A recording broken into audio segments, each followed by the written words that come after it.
月球25号探月器坠毁，这也是俄欧科技合作走向死路的见证。大家好，我是施涛。8月20日的晚上，俄罗斯的月球25号无人探测器是坠毁在了月球的表面。那么根据俄方目前透露的信息来看呢，有可能是路线导航规划错误导致的这个导航的失误，使得月球25号直接撞向了月面。月球25号的这一次发射是40年后俄罗斯或者说苏联探月工程的延续。那么上一次的这个月球24号探月飞船，那是在1976年的8月9日就发射，那是40多年前的事情了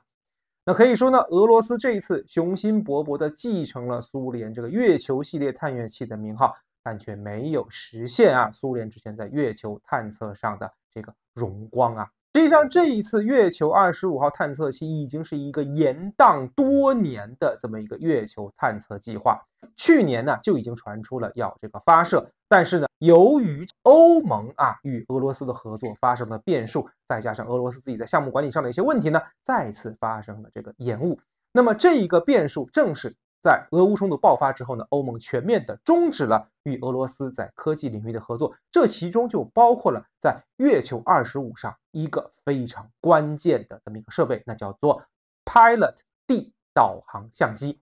那么根据报道呢，这个导航相机呢是能够在这个月球25号的着陆期间对月球表面进行一定的扫描，来选取这个合适的登陆区的这么一台关键的一个设备。由于俄乌冲突爆发呢，欧盟是撤回了这台相机的搭载的计划，也在2022年的4月的时候就发出了相关的要求。那么俄罗斯不得已呢，也是从飞船上拆下了这个相机。当然了，俄罗斯已经没有足够的时间来装备相类似的相机，因此呢，月球25号此次的着陆实际上是一次盲降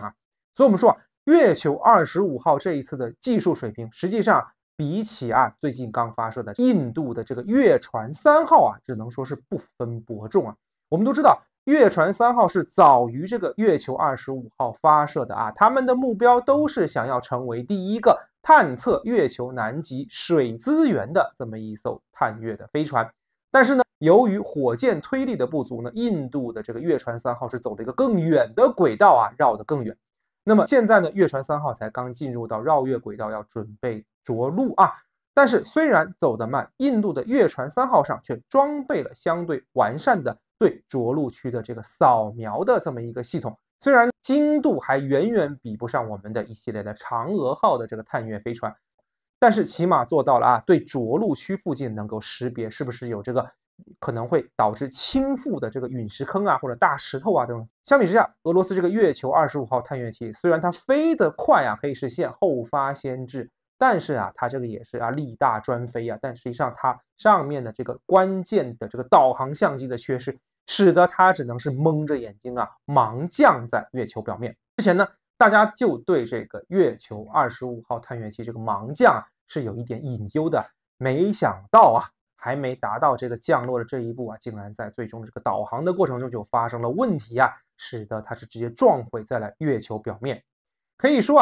这一次的这个失误是俄罗斯自身在包括探月在内的一系列的宇航的科技上不断衰弱的一个集中的体现。但是这也是俄欧在科技领域方面的这个合作的走向死路的又一次见证。实际上俄罗斯与欧洲之前在非常多的领域拥有紧密的合作，其中也包括了包括探月等等这个宇航科技。那么且不说这个俄罗斯欧空局的这些宇航员是需要做这个俄罗斯的联盟号飞船上这个国际太空站在其他的一系列包括卫星发射等等方面，双方都有很好的合作关系。那么之前欧空局甚至还希望在接下去的俄罗斯的探月计划中呢，继续要搭载一些有效载荷，就包括了在月球27号飞船上搭载的月表成分的勘探与这个分析的仪器。但是在俄乌冲突爆发之后呢，俄欧的科技合作是全面的终止了，这当然也包括了宇航方面的合作。那么欧洲呢是全面转向了美国。那这呢其实只是在美国的操作之下，俄罗斯与欧洲逐渐分道扬镳的众多领域，特别是科技合作领域的这么一个缩影啊。在未来很长的一段时间里面，欧洲与俄罗斯的这个科技领域的合作恐怕是无法重启了啊。这不得不说啊，是欧洲的遗憾，也是俄罗斯的遗憾，甚至啊，有可能是全人类的一种遗憾。大家对这期话题有什么看法？欢迎在评论区和我交流，也感谢您的关注、点赞、转发支持。咱们下期再见。